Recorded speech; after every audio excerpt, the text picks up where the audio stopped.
they create a dualistic mindset around money. They either see it as all bad or all good. So they either obsess about it too much, thinking that money is everything, or they demonize money and wealth and think that money is bad. Money is a tool behind everything, good and bad. And so it's how do we use it for the good? And so how do you have the wealth and resources that you need to live a life of love and service and heal the crack in the world that you were designed to fix? And so how do we align your money, your income, your earning, your saving, your investing, and your giving, all these different parts of your financial life in alignment with your highest spiritual values? Wealth isn't really about having a lot of money. It's about having options to live a life that makes your soul sing. Hello, Doug, my man. It's so nice to have you on the show today. How are you doing? I'm doing well, Elijah. How are you? I'm doing quite fine, and thank you so very much for being here. You see, I truly appreciate you. And you see, Doug, oftentimes I love to thank my guests for two things. And I do this so often to the point where it has become my anthem. So, firstly, my man, I want to say thank you so very much for investing in yourself. You see, you are on this platform right now because you did invest that in yourself. And oftentimes, Doug, I love to make reference to the amazing mango tree. You see, some couple of months back, I was on a particular road, and just by the roadside, Doug, there was this very tall, unattractive mango tree. And I used the word unattractive because the mango tree's got no mangoes on it, and the leaves are all dried up. So I just walked past it and I went my way. But you see, Doug, just recently I was on that same road. And this time around, a lot's changed about the mango tree, you see. The mango tree caught my attention pretty good from a distance. And immediately I got the urge to move so close to it, of which I did, and it wowed me. Because now the mango tree's got a lot of mangoes on it, beautiful green leaves and healthy branches. And not just mangoes now, Doug. I'm talking about ripe mangoes. It was such a beautiful experience that day, and I was so excited.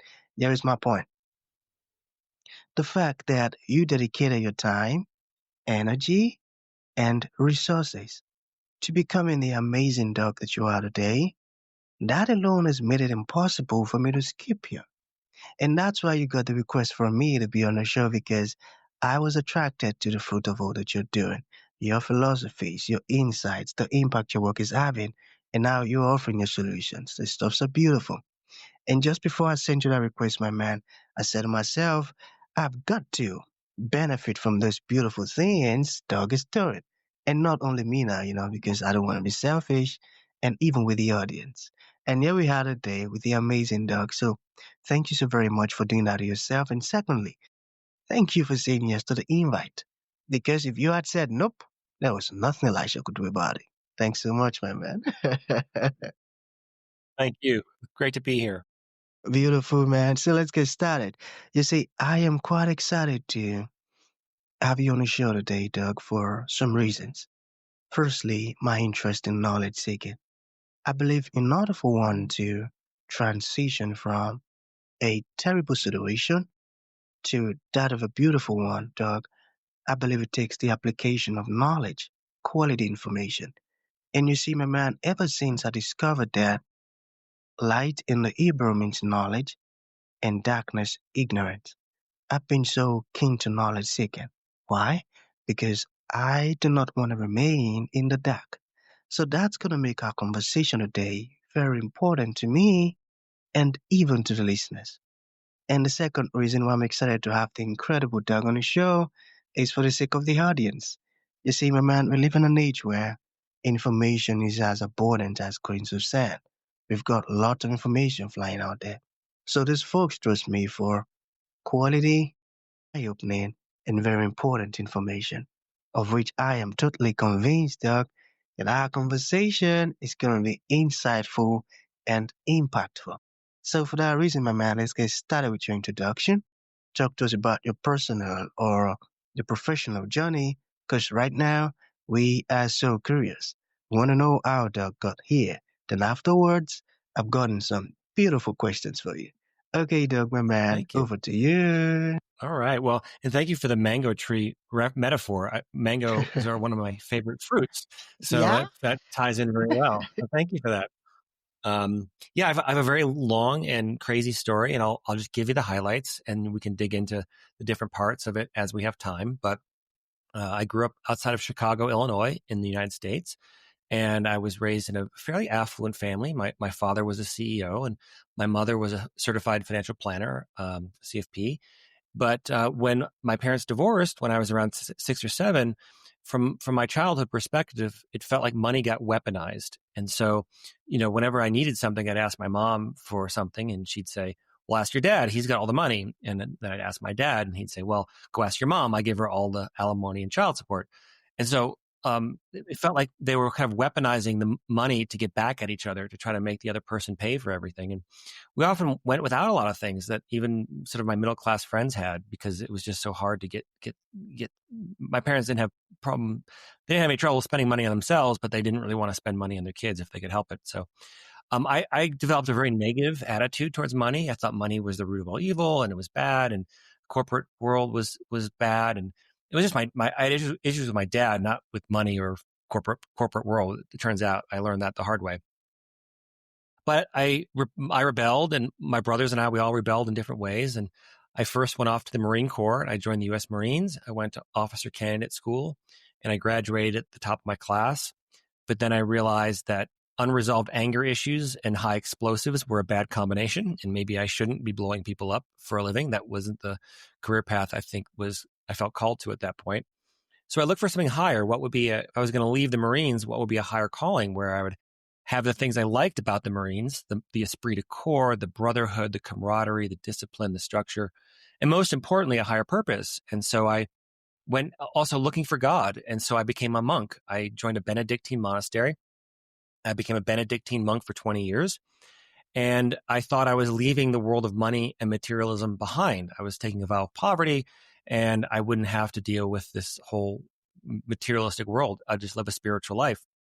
But in an ironic twist of fate, a couple of years after I arrived, the monastery went bankrupt because we all hated dealing with money. And it turns out if you live in a community where no one likes dealing with money, things don't work out very well. And so that created a lot of suffering. But for various reasons, I was the one who was tapped to or picked to pull the community out of that problem. So I became the business manager for the monastery. And even though I was financially illiterate, because my parents didn't teach me anything about money. In my home, it was easier to talk about sex than it was to talk about finances. So I had to go teach myself, and I went to a bookstore and grabbed every book on finance I could find and self-taught. And then it worked. And so a couple of years later, the community was on solid ground, and I realized I had a talent and gift for helping people with their finances. And so guests would come to the monastery with all kinds of spiritual problems, and they would ask me to pray for them. And I'd say, of course, happy to do that. But you know what? A budget might also work a little bit better. Maybe if we put a budget into place and we said some prayers, that would be the best combination of all. And so what I realized is a lot of people's spiritual problems or their existential crises really had money was the driving force behind them, or there was a financial issue in the background that was really causing tremendous amounts of stress. And so if I could relieve people's financial stress, I could relieve a lot of their anxieties, and I could help them live a more spiritually abundant life. So I did that for 20 years. And then eventually I left the monastery to become a professional investment advisor. I joined a firm here in Santa Fe that manages about $250 million in assets. And now I'm an author and a speaker and a coach. I've got 2 books. The first one is called From Monk to Money Manager, a former monk's financial guide to becoming a little bit wealthy and why that's okay. And that book is a good primer for anybody who needs to become financially literate, doesn't know the basics of finance. That's a really good place to start. And now my second book is called Taming Your Money Monster, 9 Paths to Money Mastery with the Enneagram. And that's really a deep psychological dive about why do smart people make dumb decisions with their money? What are the psychological roadblocks that get in our way, that trip us up and prevent us from having a really robust and healthy financial life? So that's my story up to today. Amazing. I think you said that the existential or existential crisis behind, or money is the existential crisis behind what people face, like the real cause of all of their problems. Money is behind it. And that's so true. So when they comes to meet you for blessings, for prayer, he also says that maybe a little budgeting might also help.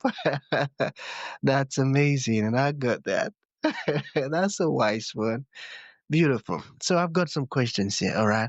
So, what do spiritual people often get wrong about money? Wow, that's a good question. I would say they create a dualistic mindset around money. They either see it as all bad or all good. So they either obsess about it too much, thinking that money is everything, or they demonize money and wealth and think that money is bad. But there's a line in St. Paul. He said that the love of money is the root of all evil, and I agree with that in some respects. But the translation from the Greek, if you dig into it, is much more nuanced in the original language, because in Greek there's 4 different words for love, and the love of money he's referring to there is sort of a lower earthly love. And what I think we need is agape, or that higher spiritual love, to bring it into our finances, and to not see money as a tool for evil, but money is a tool behind everything, good and bad. And so it's, how do we use it for the good? You can't really do anything in life without money in your pocket. And so how do you have the wealth and resources that you need to live a life of love and service, and heal the crack in the world that you were designed to fix? And so how do we align your money, your income, your earning, your saving, your investing, and your giving, all these different parts of your financial life, in alignment with your highest spiritual values? So that, because wealth isn't really about having a lot of money. It's about having options to live a life that makes your soul sing. So how do we create those options for people so they can really live their fullest and most meaningful life? That's, there's so many. And so in my book, Taming Your Money Monster, there's 9. So the Enneagram is a very robust personality system, and in Greek, Ennea means 9, and gram means drawn. So the Enneagram is a fancy word for these 9 archetypes of personality that we draw them on a circle or a color wheel. And then the way it works is that there's basically 2 money monsters for each of the 9 types. So there are these money myths that each of the 9 types have. Thank you for that answer. All right. So let us talk about what you've learned about how wealthy or successful people think about money. Can you talk to us about that? Yeah, I think one of the things is they take full responsibility for their financial lives. They don't blame others for their lack of failure. They take it very seriously, but they also don't obsess about it. They have a very calm, professional relationship to their finances. And there's what I call the 4 pillars of finance. And the 4 pillars are earning, saving, investing, and giving. So you need to be what I call a money master. You need to be proficient in earning, saving, investing, and giving of your wealth back to the community. And successful, wealthy people have mastered all 4 of those, and they and have the ability to find a real balance in their financial life. Because a lot of people, they want to blame their circumstances, they want to blame their parents, they want to blame their employer. There's reasons why they give reasons for why they're not successful, but at the end of the day, the only one who can fix your finances is you, and no one's going to care about your money more than you do. So it's about taking that radical responsibility approach to it. Profoundly said, and I got that. And that's so true. That's so true because many people remain stuck in that, difficult situation due to lack of money because they are not ready to take accountability. They're still putting the blame on others. My parent caused this. My this caused this. I got that. So the 4 pillars: earning, saving, investing, and giving. I got that. That's a beautiful one. So let's talk about your books. All right. The one, is it Monk Money Manager? I can't remember. From Yeah, monk to money manager. yeah, from Monk to Money Manager. So what's the inspiration behind that book, and how did you form the title? Well, I was looking for a way to teach people like most authors. I think most authors, we fundamentally write to ourselves first and foremost. So it was the book I wish I had been given when I was in my teens or 20s, to help me really become financially literate, because finance is a foreign language. And if you don't know how to speak the language, you're always going to be lost. You're never going to have a successful financial life until you understand the terminology, the lingo, the terms, the big concepts. And so really it's a primer for people who want to get their financial life in order and do it from an ethical perspective and align their money with their values, whatever they are. It's not my job to tell you what your values are, but to help you live those more fully. And so that's really the inspiration, is like, how do I give you all the wisdom that I wish I'd had about the nuts and bolts of personal finance in a way that's entertaining, in a way that's funny, that's humorous, and that has good stories in it that pulls the reader through. And that's exactly how great leaders think. I love that. So we have a few more questions, all right? So what do you mean by sacred wounds? Okay, this is a deep question. So in my second book, which is Taming Your Money Monster, 9 Paths to Money Mastery with the Enneagram, what the Enneagram tells us is that your personality is shaped in childhood. Your personality has several components to it. You've got your nature, which is your DNA, and that's sort of fixed, how your genes express themselves. But then you have another part, which is the nurture, or how you were raised, that, what it was like in your childhood environment, in your home with your parents and your siblings. And so in order for you to develop an independent ego structure, to develop in psychological terms, we call this the individuation or differentiation process, where you develop a separate ego structure from your parents, which so you're very codependent on your parents in early childhood. They need to do all the driving of your ego for you in those early years, but then you have to separate from them. And that separation requires negative emotions. And so there's whatever the biggest stressors or threats were in your childhood environment create what I call your sacred wound. It's the thing that allowed you to have independent self-awareness in the first place. But it also creates, for each of these 9 archetypes of personality, a core wound, which creates your core fear. And that core fear is unconscious. You're not really aware of it until someone points it out to you, but it shapes how you drive through life. It shapes how you perceive everything, but also your relationship to your finances and to money. And it can get you into all kinds of trouble if you're not careful. Wow, that's a deep one. And I love how you explain that. Wow, I got that. So we have one more to go. So how can knowing your Enneagram type help you change, you know, the belief that we all have about this money myth and all of this stuff? Yeah. Well, I'll just give you one example. I'll use my story to illustrate it. So in the Enneagram system, I'm what's called a type 3. And the nickname for type 3 is often called the achiever or the performer. Now, I give them car names because I think it's playful and fun. So you think of your ego like a car. We all drive a unique year, make, and model, and yours is completely distinct to you. And you can trick it out and customize it in all kinds of ways. But the chassis or the just basic structure of your ego is much like cars. There's SUVs, there's compact cars, there's family sedans, and then your Enneagram type is that ego structure that you're driving around in. So I call 3s the race cars, and because we're always looking to, because the sacred wound for the type 3 is what I call this internalized and externalized shame. Like we have this our sacred wound is an internalized shame about how we perceive ourselves, and sort of an externalized shame about how we think others perceive us. And that creates the core unconscious fear for a type 3 is that we're fundamentally worthless, that we have no value in the world. And so we try to overcome that by achieving things that society approves of in order to win sort of validation and connection. So we're always trying to get the promotion, run the marathon, write the book, start the company, do all these things because we're fundamentally trying to assuage this core wound of not feeling like we have any value in the world. Now, that creates 2 different money monsters for type 3. And so what I've layered on top of the Enneagram is what I call the attachment theory of money, which is very similar to the attachment theory of relationships, if your audience is familiar with that concept. If they're not, what it basically says is that you can have two ways we can have an unhealthy relationship to money. One in which we're anxiously attached to money. We're too greedy. We're too acquisitive. Think Ebenezer Scrooge or Gordon Gekko from the movie Wall Street, or there's a TV show called Succession and Billions. Like, you see these very wealthy people who they're using their money and their wealth to really create suffering for themselves and the people around them. And so that's one anxious style.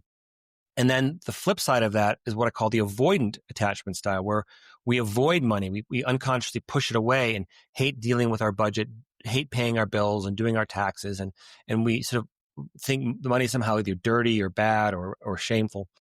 And so for me, for my archetype, for my personality, for the type 3, there's these two money monsters. And the avoidant money monster, I call it the barrier, meaning like an ostrich that buries its head in the sand and doesn't want to look at their finances, because we tend to equate our net worth with our self-worth. And if our net worth is low, then when we look at our finances, it brings up a lot of shame. And so we tend to like want to stick our head in the sand, not look at it. So we become the barrier. We don't want to deal with it. And so that creates all kinds of suffering. Or if you're the anxious type, they're what I call the blinger.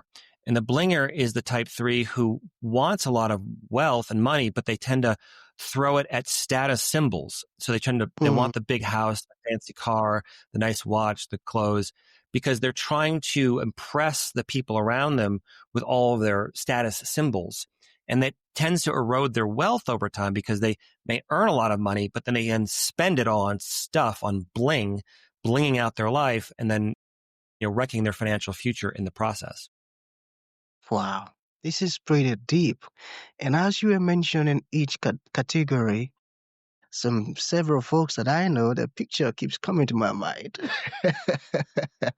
Awesome, man. Awesome. So, finally, all right, what would you like to leave the audience with, like a final thought? And to those folks who would like to reach out to you, learn more about the wonderful stuff you're doing, or make a purchase of your wonderful books, how can that be possible? Okay. Yeah. So if I offer coaching online. And so if I would like some money coaching, I also am an investment advisor. I can help you with your finances.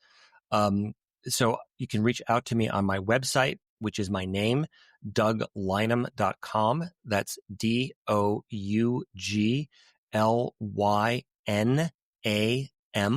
So DougLynam.com. And all my social media handles are also my name, Doug Lynam. And you can also go to my website and find my books there. They're also available on Amazon. So that would be a great resource. So yeah, that'd be a great way to connect with me. Beautiful. Any final thought? Yeah, just that really what I would love for people to do is to buy my new book, check it out, Taming Your Money Monster, and then really it's a great way to learn how you can build wealth so you can use it as a tool for love and service to fix the crack in the world that God put you on this planet to fix. Wow. I get pretty excited when I come across folks who think that way. There are some cracks in this world, and we were sent here to come fix them. I love that. I love that. And I'll borrow that. So that's going to be the end of the show, my man. Thank you for coming, and thank you for sharing this wonderful stuff with us. It means a whole lot. Thank you, man. Thank you, Elijah. Thank you for all your work you're doing, and best of luck on your